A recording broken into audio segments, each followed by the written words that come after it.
Hello, everybody. Thank you so much for tuning in here in Just Be Blessed. My name is Alex Castillejos, and let me tell you, I'm super excited for today because Brother Kirk is here. Is here to share his story, and I'm sure maybe you know him with a different platform because let me tell you, he's all over the place. I mean, YouTube, video thing, and whatever you want from live.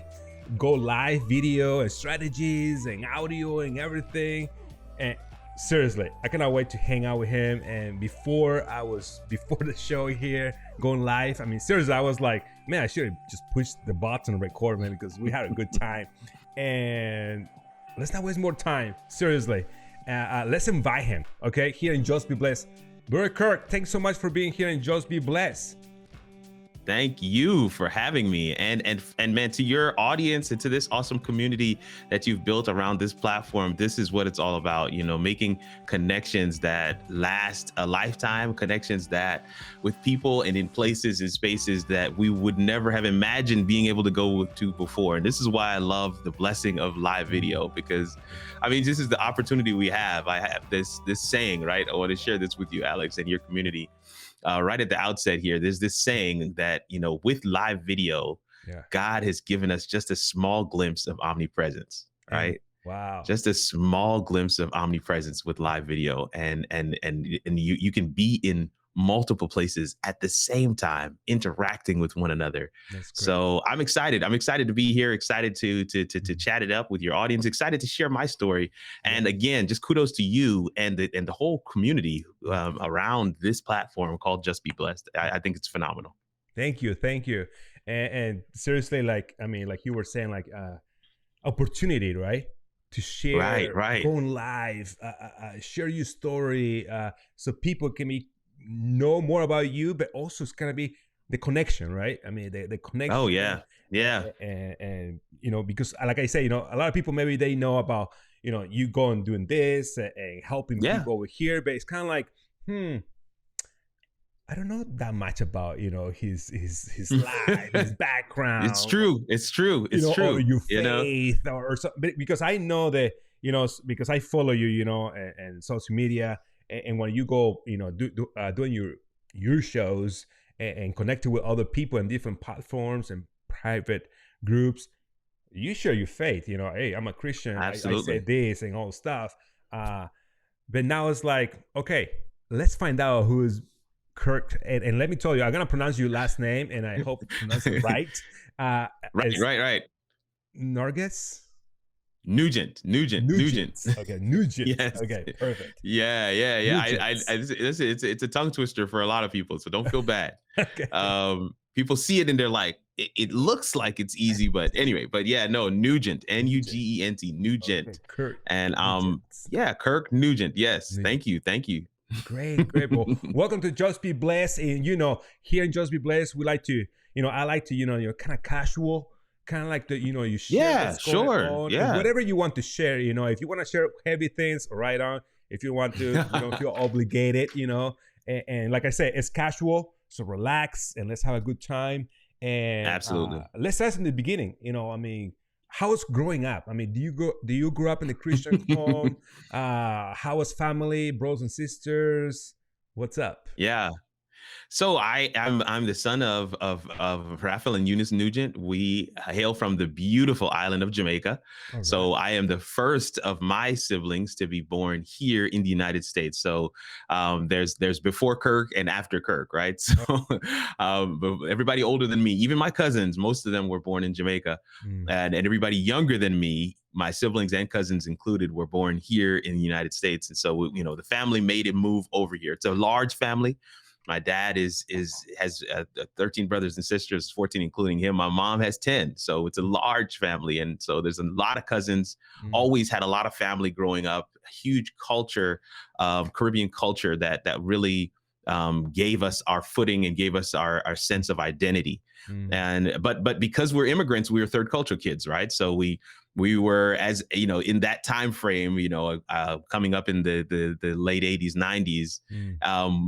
We had this term called born Jamericans, right? Jamericans, because there's this Jamaican American mix that happened, and you know, you weren't quite considered Jamaican, but then you definitely weren't quite American. So there was this Jamaican thing that would happen, and that's how we grew up. My parents became Seventh-day Adventists before they got married, so they are Seventh-day Adventists, and they raised us as Seventh-day Adventists. But we each have taken our own road to find God and to find our belief system, and to know God for ourselves. And I'm happy to share. My siblings are Adventists today. My brother's a pastor in South Florida. My dad is a lay pastor in St. Petersburg, Florida. It's where we grew up. And my sister is an educator in Maryland. And of course, I was a missionary at one point. I am in the IT tech media field, and have worked in higher ed as well, but have found my footing on my own now. During the pandemic, kind of stepped away and decided to do my own thing, just like you said, to create content, to help people with live video strategy, and to really kind of dive into, you know, what does ministry look like in this new phase of life that we're in, right? The pandemic has kind of ushered in this new era. And so we want to take advantage of some of these things, and then really leverage them. And I feel like my background is unique enough. I think God kind of ordered my steps, our steps, my family and I steps in a way that allows us to really share that with people and walk them through the process. Not just faith-based, I'll say that, right? So my business isn't just for faith-based entities. It's also for small businesses, entrepreneurs, solopreneurs. And there's a lot of people who just have a side hustle or a passion project that they do.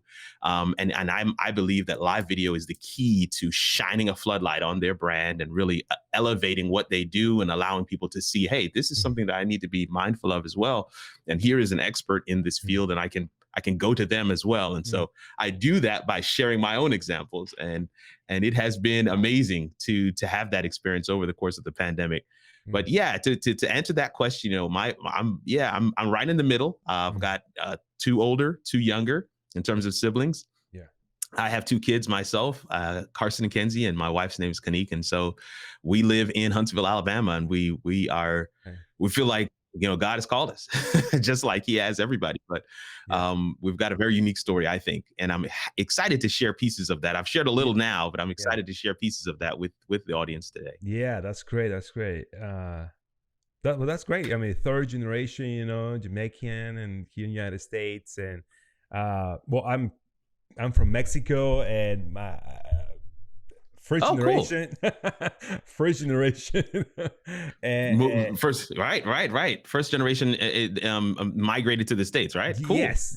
You know, I married, you know, 2 beautiful daughters, you know, I have, and nice. One of the things that is so cool about, you know, kind of this kind of space, this kind of conversation, is you really kind of get to know people a little bit more. You get a chance to kind of go a little deeper than the surface and understand why they do what they do, how they tick. And yeah, when somebody shares that, you know, this is my background, this is, you know, first generation, second generation, third generation, whatever it is, we are, you know, Christians, but specifically Seventh-day Adventists, you know, there's just so many things, pieces is that you can identify with, you can connect with, like, oh, okay, all right. There's that we have this in common. We have this in common. Oh, hey, I've never met somebody who's had that kind of experience before. So, I'm always interested to, you know, my wife says one of my favorite pastimes is to meet people. I just love meeting people and finding out a little bit more about them and where they're from and what their story is and what makes them tick. Yeah. And also, you know, like I say, you know, I'm from Mexico, you know, 22 years here, living in the United States. And when you see kind of like to know a little bit of each other, I was kind of like, you know, learning a lot of stuff for YouTube and stuff like that. And a lot of people say, you know, make sure your thumbnails, you know, have the color with your brand, you know, stuff like that, right? If you go in my YouTube channel, you can see kind of like the same kind of color, but kind of like bright. I like bright colors, you know. As a Latino guy, you know, Mexican, it's like, I want colors, man. You know, I like, so You just share that kind of like to know people. No, So I was like, and that's yeah. that's so good. One of the things I do, of course, this. One of the things I do is work with people to kind of set up their live show and to set Mhm. up their brand, and it's so. I always tell people, you want to use things that are specific to you. One of the so right beside me here, you'll see this. This is a wall of pictures. It's my wall of fame, Mm. and in my other studio, it was directly behind me, but then the camera was focusing on the the faces. So I was like, no, I'm going to put it to the side now. But one of the things that is unique, what is unique to me, is that this is not anybody else's wall of fame. These people are not famous Mm. pure because I put them on the wall. They're famous to me. Mm. They're Kirk's wall of fame, and I think it's very critical for people to know, like, there's no right or wrong there. Using the bright color, as long as there's a reason why you want it, then use it. Yeah. Because that's a Right. story that you can share with people. And every time you go live, you want to have things around you that allow you and enable you to share those stories, those little tidbits that give people a little bit a closer glimpse into who you are, what you do, and why you do it. And it's so Right. critical. So I love the fact that you're using some of those colors, and Yeah. it's reflective of your background and your culture, and that's good. That's gold. I think that's exactly what live streaming should be about. Absolutely. Yes. Thank you. Thank you. All right. So growing up as a Christian, third generation. I mean, you were here in the United States. So tell me, how was those teenager years? Sometimes can be a little rough. As a Christian, the world's pulling over here. Your dad said this, and you're like, okay, man. I mean, you want to be doing these things. I mean, tell us. Yeah. How was Kirk teenager?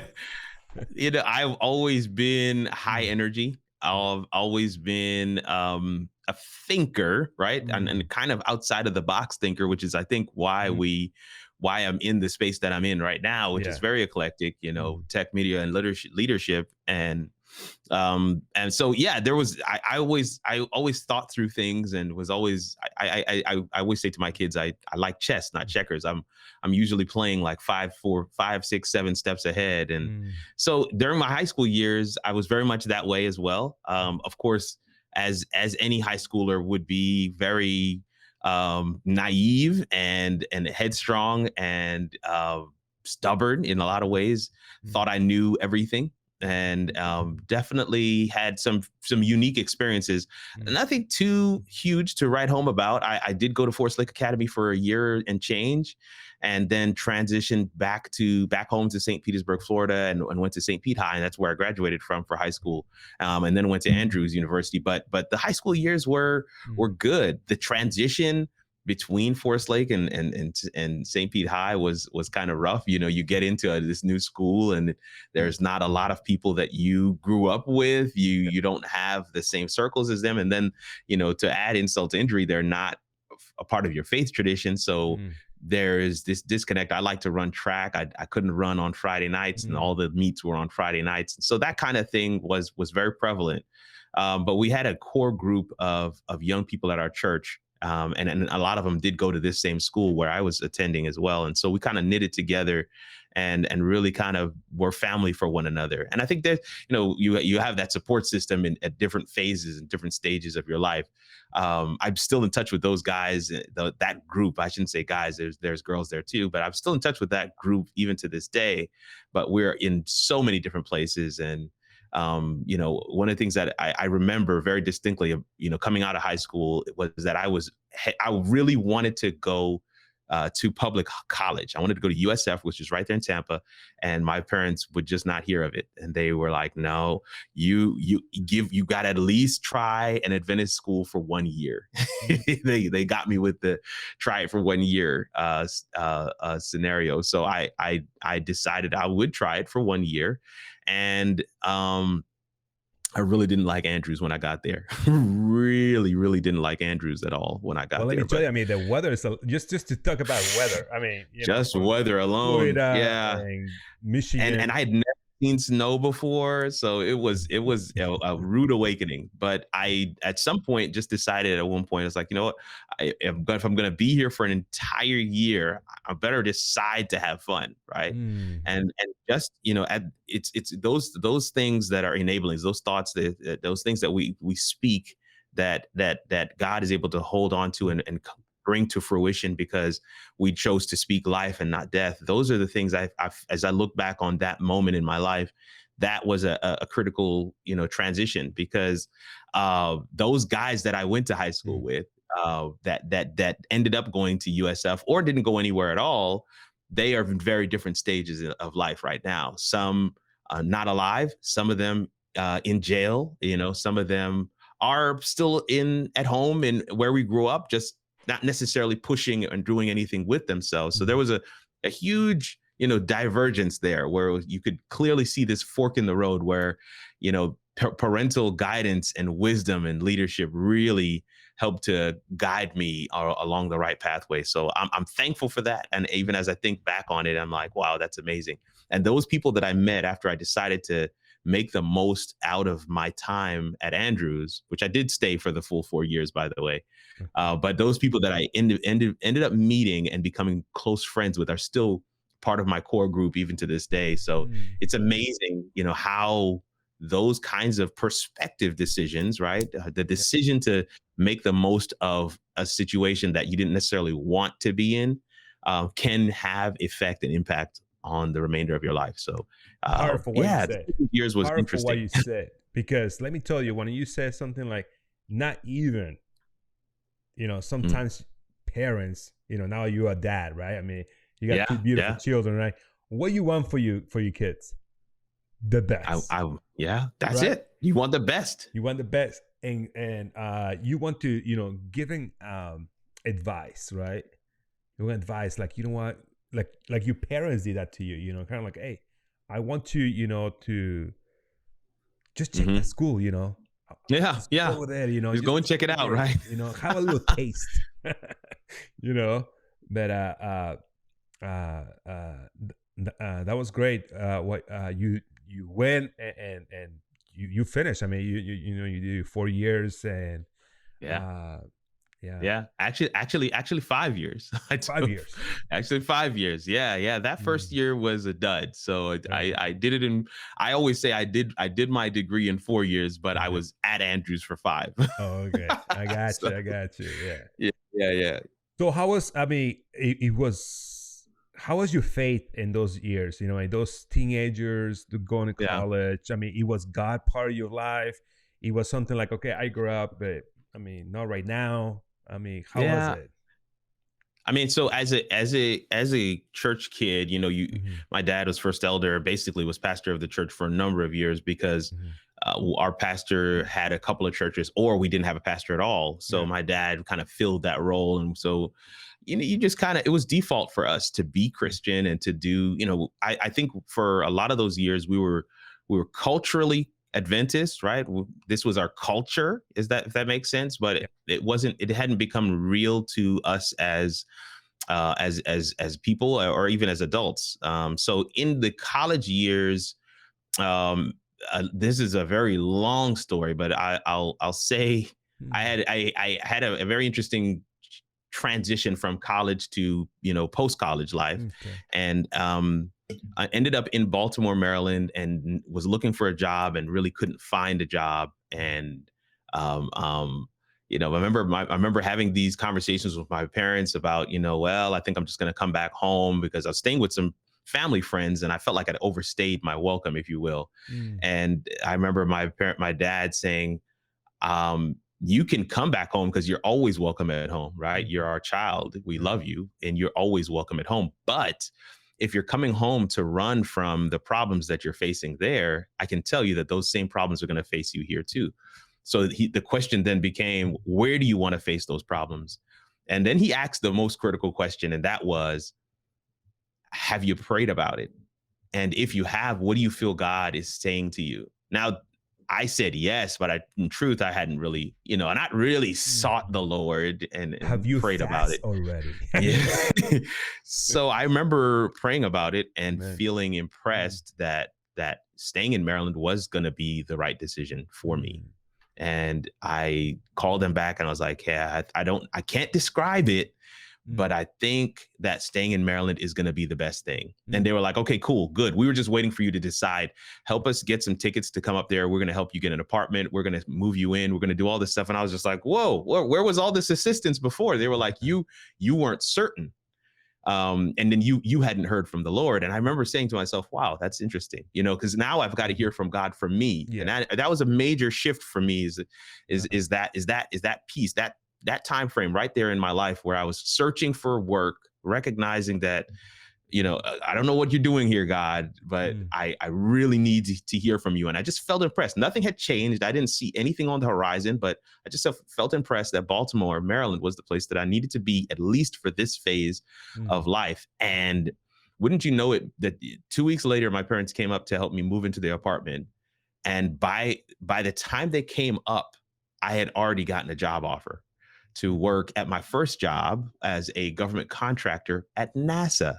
Mm. Right. So was my first job out of college. And I remember just, Yeah. just kind of being I blown read away that. I by that. read that. It was great. In my bio, right? Yeah, yeah. Yeah. So one of the things that happened is I Mm. went to a church, Miracle Temple in Baltimore, Maryland. And this was the night before I went for the interview for this job. And Mm. and they do a different, a friend of mine said, hey, do you want to go to a Wednesday night prayer meeting? I hear there's a church in Baltimore that does it differently. You want to go? Mm. I knew I had the interview the next day. And I was like, let's go to prayer meeting. I can't hurt to have some prayer going into this interview. Yeah. And I get to this place. And so they, the way they did prayer meeting, they kind of circled the church. Wasn't, your normal prayer meeting, somebody gets up and speaks, there's some song service and, there's some prayer as well. But in this particular prayer meeting, the focus was completely prayer.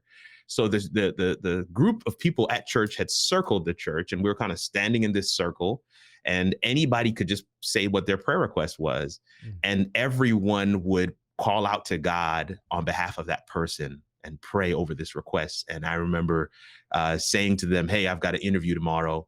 And I really, this is something I'm asking God to really show up and show out. Mm. And I remember them all calling out to God on my behalf. They had never met me before. They'd never seen me a day in my life. This is my first time coming to this church. And Powerful. just standing there listening to all these voices, and you can hear Kirk, I could hear different people saying, Kirk, Kirk, Mm. God help, bless Kirk, God. And it just was such a powerful experience. And I remember saying, God, thank you. Mm. And of course, then I got the job. So I came back and Yeah. I made sure. And so that time in Maryland really solidified Mhm. my own personal relationship with Jesus and Mhm. my own personal walk Yeah. with God, and helped me to realize that he's not my parents' God. Mm. He is very much my God. And so it was Mm. at that same church, another Wednesday night, a couple of years later, that I met my wife. I was sleeping in the back. She got up to give her testimony, and somebody said, hey, Kirk, you got to meet this guy, these two young ladies who just gave their testimony. And one of them is in IT.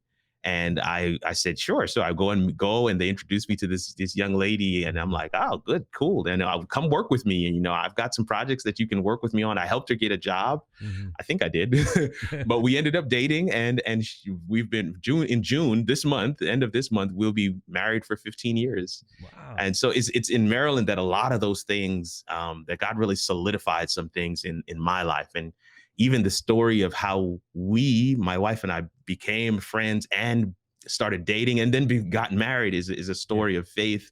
It's a story of really just Mm. God being in control of the whole thing. Amen. And so, yeah, I think when people always ask you, what was the experience of God in your life? It was, I would say, probably the same as a lot of other people. I Mm. think God was protecting me in several different areas. If I look back and I think about it properly, God was at every corner, at every every turn, Amen. protecting me and keeping me. But God became real in those adult years when I had to start making decisions for Mm. myself.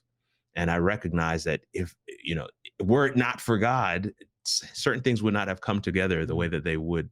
And so I'm so thankful for his presence and his influence in my life. And I'm thankful that I'm able to share that relationship and openly Man. exemplify that with my kids as well. So Yeah. Yeah. That's powerful.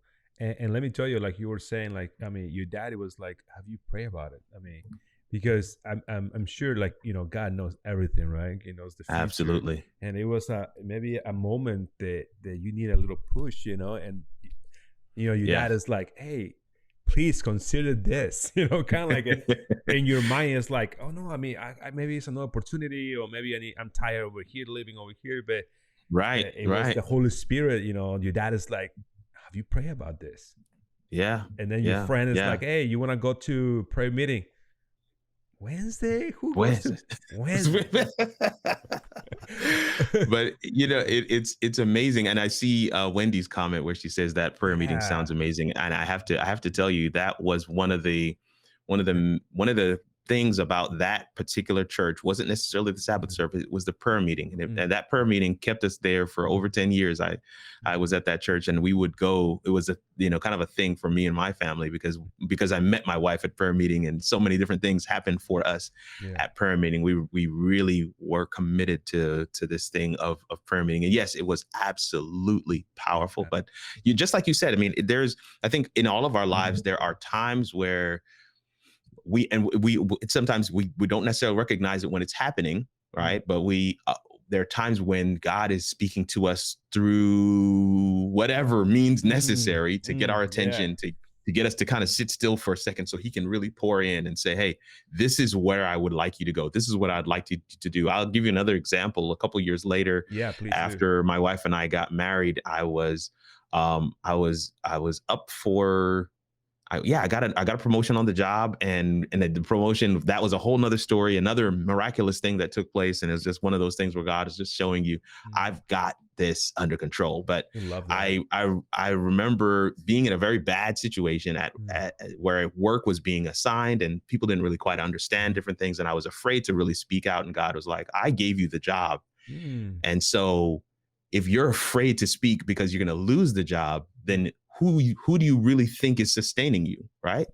And that was a very hard lesson to learn. And so I began to speak boldly on the job and telling folks I didn't like this. This shouldn't be like this.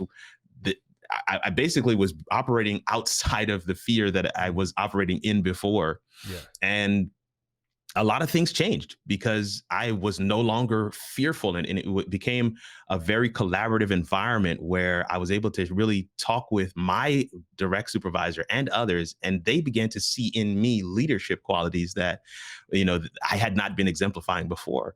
And things really began to get good on the job. And right at that time, when things began to get good, that's when an opportunity came knocking to interview. At the time, it was just an interview with the general conference and their treasury department to be their technical support specialist. So this was an opportunity to go and work for the Seventh-day Adventist Church. I thought, it's not necessarily what I wanted to do, but Yeah. I didn't want to turn down the opportunity either. So I Yeah. went for that interview, and let me tell you, that experience literally changed my life. Mm. My wife and I had already planned to move to Florida. There were so many different things we had on Wow. the table. But when we got the opportunity to go and work at the general conference, we knew that it was God calling us. Mm. And that opportunity working at the general conference led to a mission opportunity. And so we ended up living and working in South Africa for 4.5 years. Wow. And that also was a major life experience I that can we would not imagine you trade have for the stories world. over there to Yeah. share. Yeah. Oh my goodness, stories for days. And Mm. it would have, had we not been obedient, because we didn't want, I can tell you, I was the one dragging my feet. My wife was ready to go as soon as I got the offer to go to Africa. Yeah. But we would have missed out on those beautiful Mm. opportunities had we not been, I would just say, I want to say in tune, but I want to say open Yeah.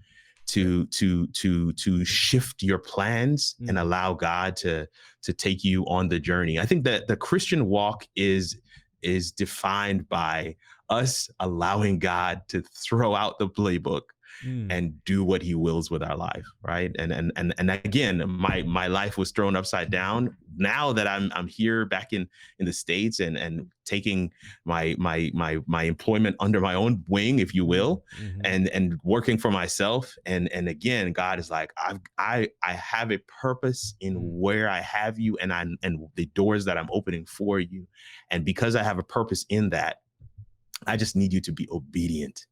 I Mm, just need you to powerful. continue walking through the doors. I just need you to continue to share when I give you opportunities to share.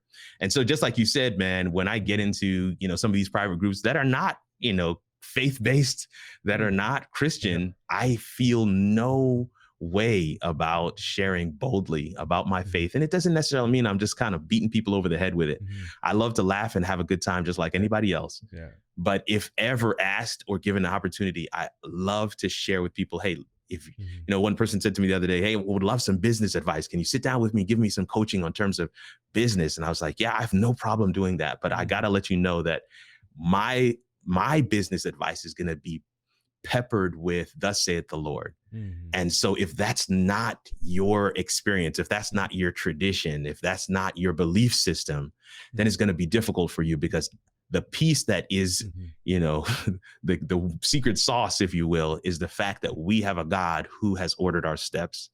Amen. And so if you're in business and you're looking for that next project and you're looking for that next job, it's time to hit the prayer closet. It's time to say, Mm, okay, God, what do you want me to do powerful. next? And so for a lot of people, it's like, what do you mean? You need to start advertising. You need to do this. And they come up with these structures. And yeah, I'm not saying don't do those things. Mhm, My live video strategy is all about getting yourself out there and mhm, allowing people to know that you have this expertise. And so it is about advertising, mhm, but it's also about recognizing every job that you get. I don't care how good your advertising mm. is. Every project that comes along across your desk is a project that God has placed there. And there's a reason why he For a has placed these reason. people in your life for that Right. season, for that reason, and for that project. And so you want to really embrace it and work with it to the best of your ability. So that's those are some of the pieces. I know Preach it, I've shared brother. a lot there.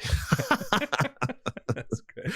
Oh Yeah. man. And seriously, I just when you were saying like opportunity to go Africa and your wife's like, okay, let's go. Yeah. But before that, I mean, you have opportunity like maybe to move to Tampa, right? Or like purchase a house or something like that. Yeah. Yeah. And sometimes, I mean, your faith shakes like, this is the right thing. I mean, this is It is. opportunity for as a family to put a foundation, for to grow my family here Yeah. and a Yeah. house, Yeah. And now it's like, now the Lord's want me to go all the way to the another Yeah. continent. I mean, Yeah.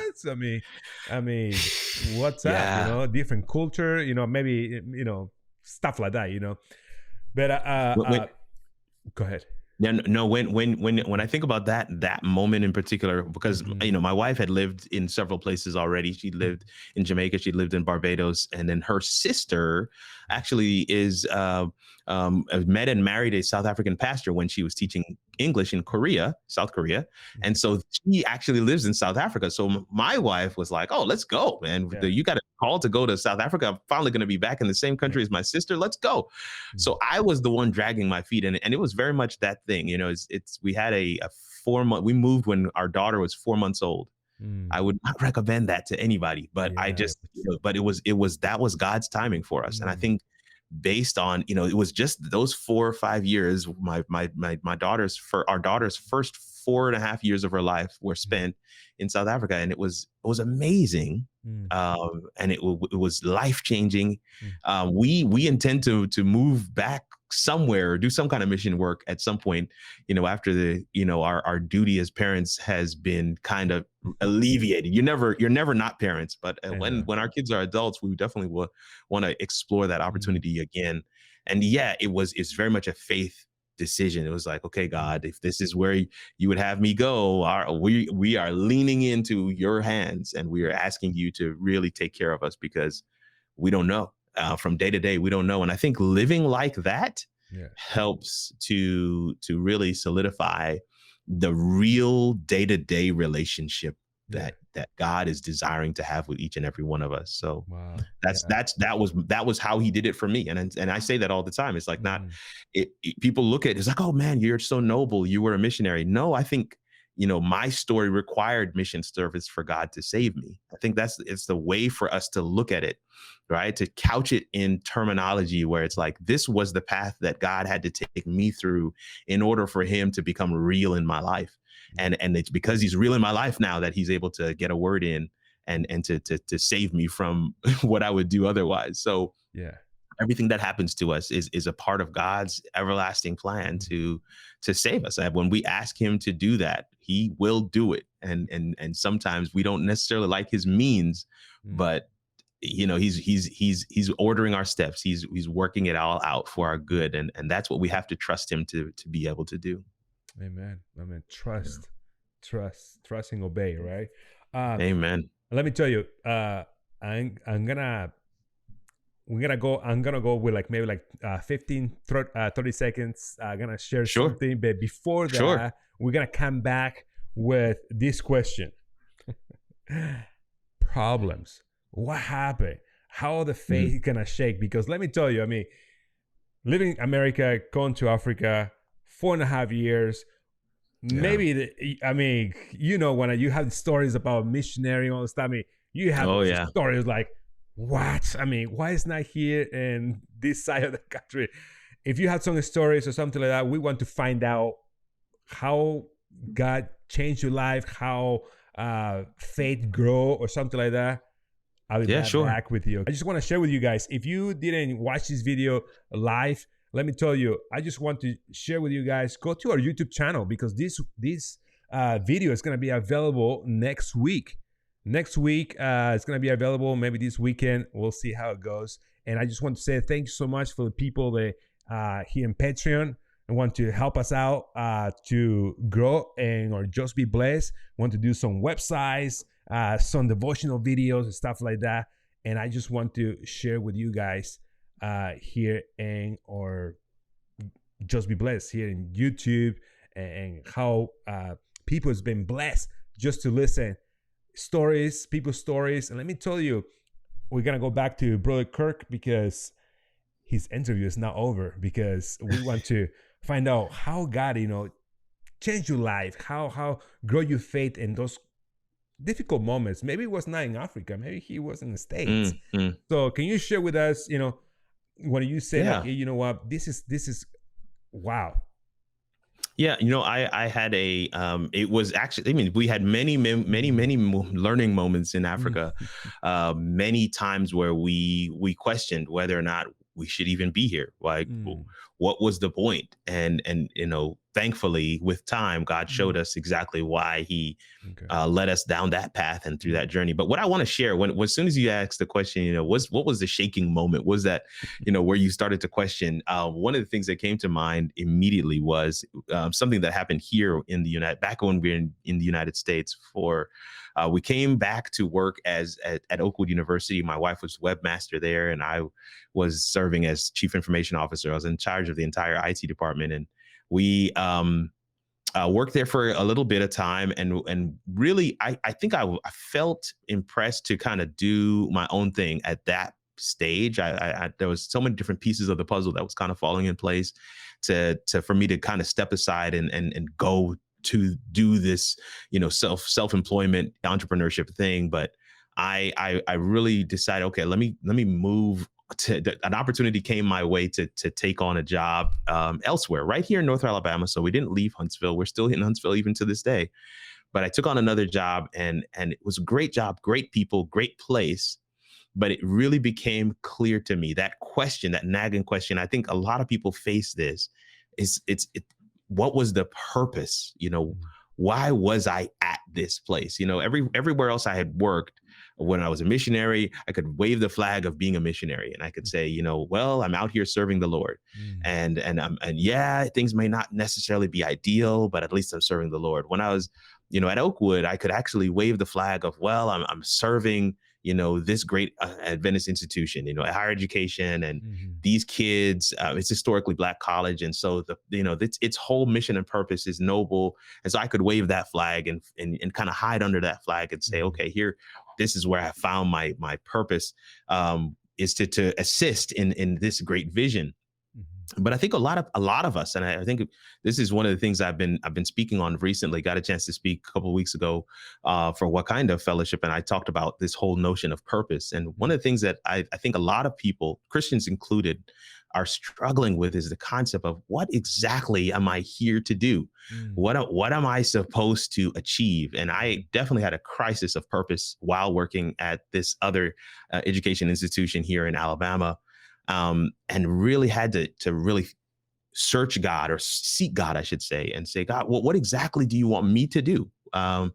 I've been in this IT field for a number of years. I've climbed the ladder to where now I'm CTO and I'm in charge, right? Mm-hmm. But is that all you have for me to do? Am I supposed to, employ technology to help these higher ed institutes? I mean, it was a question. Nothing wrong with any of the places that I was working. Nothing wrong with, no shade on any of those people. It was a question that was burning for me, and what brought it to a head was the pandemic. So we get into this quarantine time frame, and a lot of us had to go home. But if any of you have IT guys in your family, or if you have IT people at your jobs, that IT folks were very quickly stamped with that essential tag, right? Yo, they're essential workers. They got to come into work. Mm-hmm. And so there was a period of time where I was we were home for a little bit. Mm-hmm. And then we were called back into work. And I remember saying to my kids, we're going to be going back, and I was going to be going back into work. And they asked me period point blank in the story, what do you want to go back? And that question, do you want to go back, really, really hit deep. And of course, I just answered them, in the rudimentary way that you would. I'm going to take care of myself. I'm going to make sure that I don't get COVID. I knew what they were really asking, but that at the core of that question, do you want to go back? I was struggled. And I realized that the answer to that question was unequivocally no. I didn't want to go back. It had nothing to do with the pandemic, had nothing to do with the job, great job, nothing to do with the pay, great pay, nothing to do with any of the above. It was just, I didn't feel fulfilled. I didn't feel like I was doing what God had called me to do.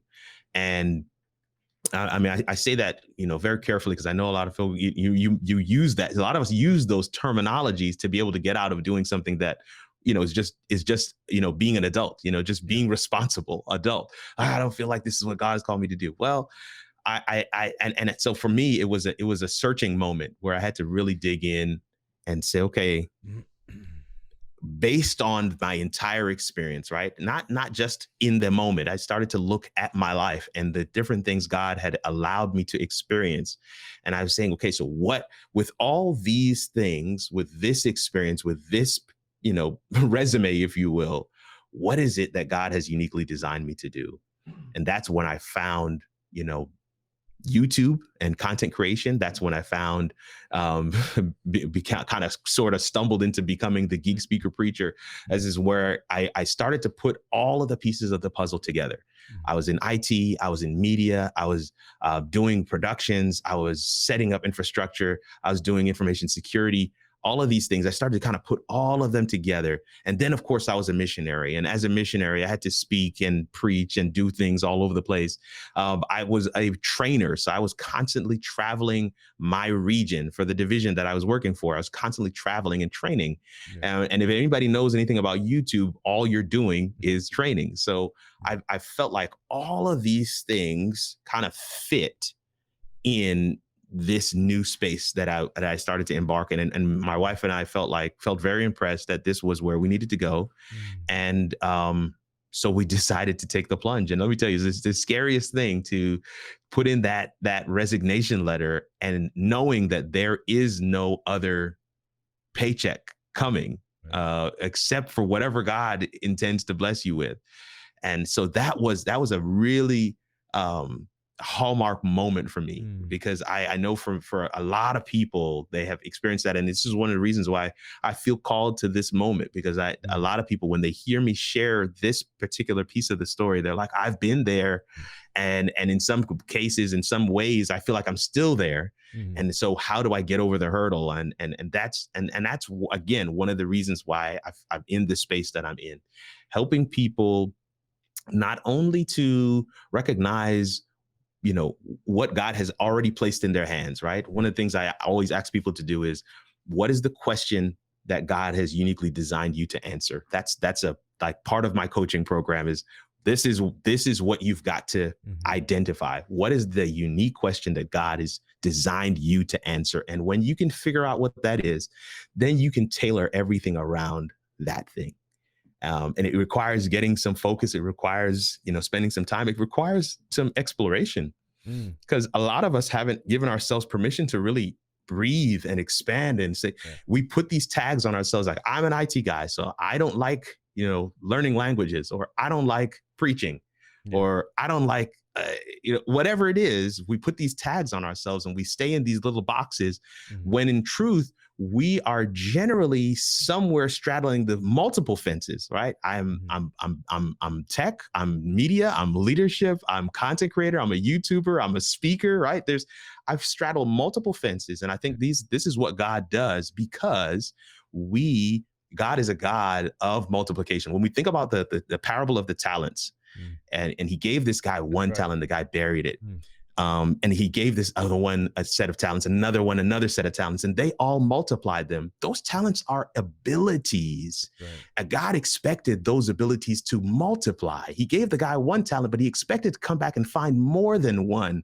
And so when we put ourselves in these boxes where it's like, all I can do is this one. Oh, I'm so good at this one thing. I think what we really are doing is handicapping ourselves from truly experiencing all that God has for us, when it comes on to the purpose and the calling that he has for our lives. When we look at any of the disciples, when we look at Jesus himself, we see multiple talents and skills and giftings that God was pulling out of them for a specific purpose and for a specific reason. And I think that he wants to do the same with all of us, but we've got to be willing to do the hard work of asking the questions, to take a long look at the trajectory of our lives and see why did God have me walk this road?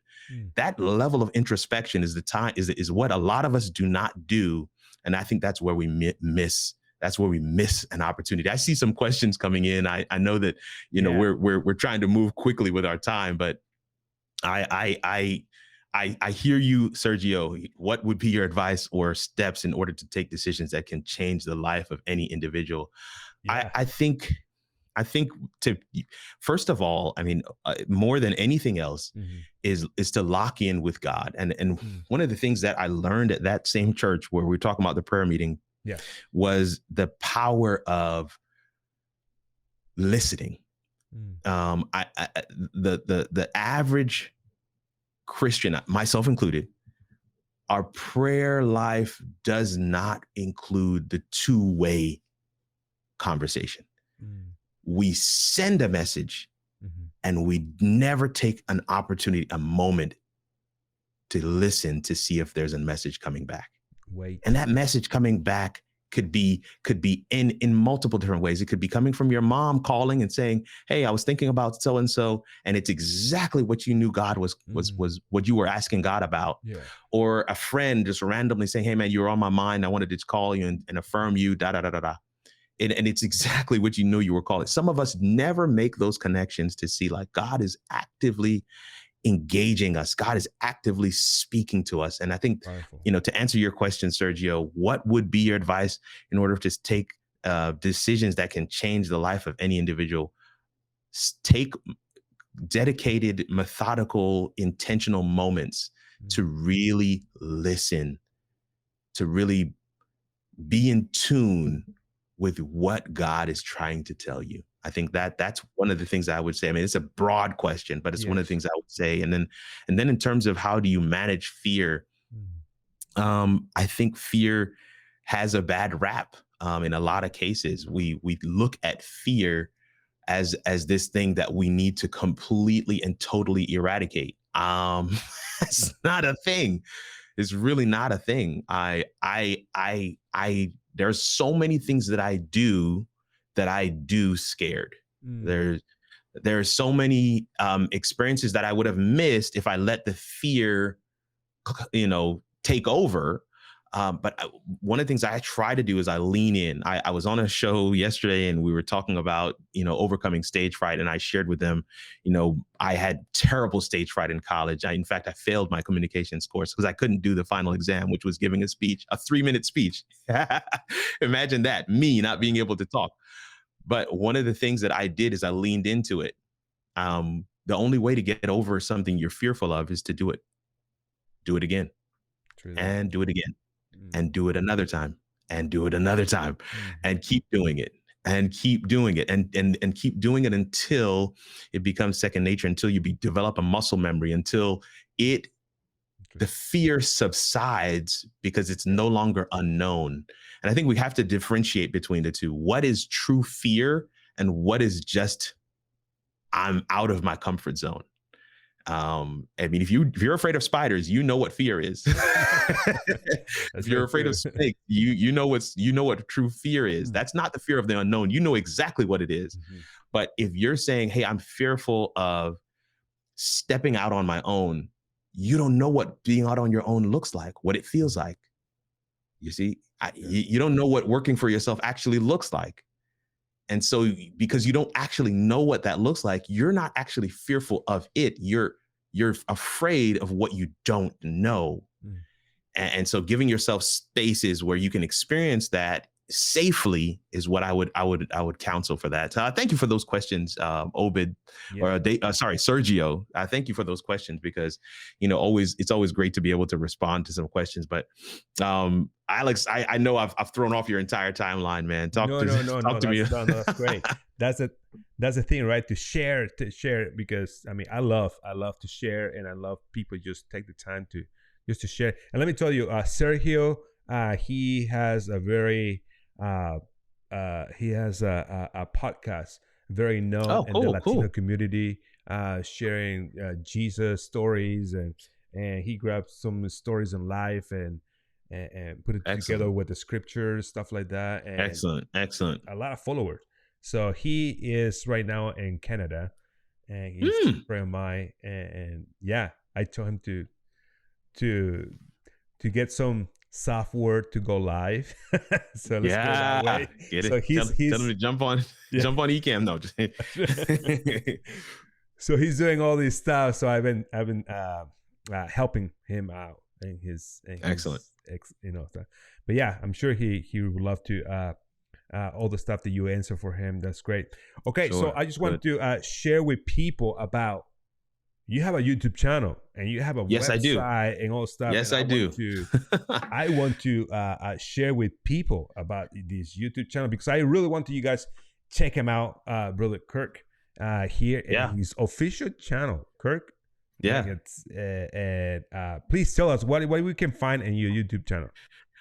So yes, Kirk R. Nugent. I want to make sure that you get the R in there because there's a great guy named Kirk Nugent who has a YouTube channel as well. So you always want to make sure you put that R in there, Kirk R. Nugent. But yeah, that's me. And on my channel, I teach small businesses, entrepreneurs, and faith-based entities how to simplify live video mechanics, right?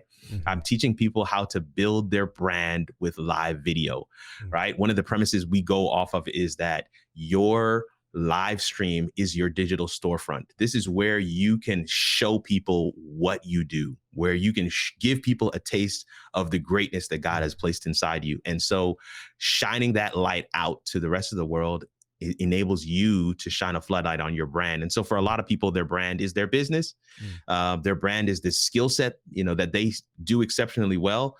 Or for a lot of people, their brand at its core is Jesus Christ. And we teach people how to shine a floodlight on that too. So that's what you'll find there. You find a lot of how-to videos. You'll find live shows on Mondays called Convos and Collabs with other live streamers and in the space who are really doing some phenomenal work.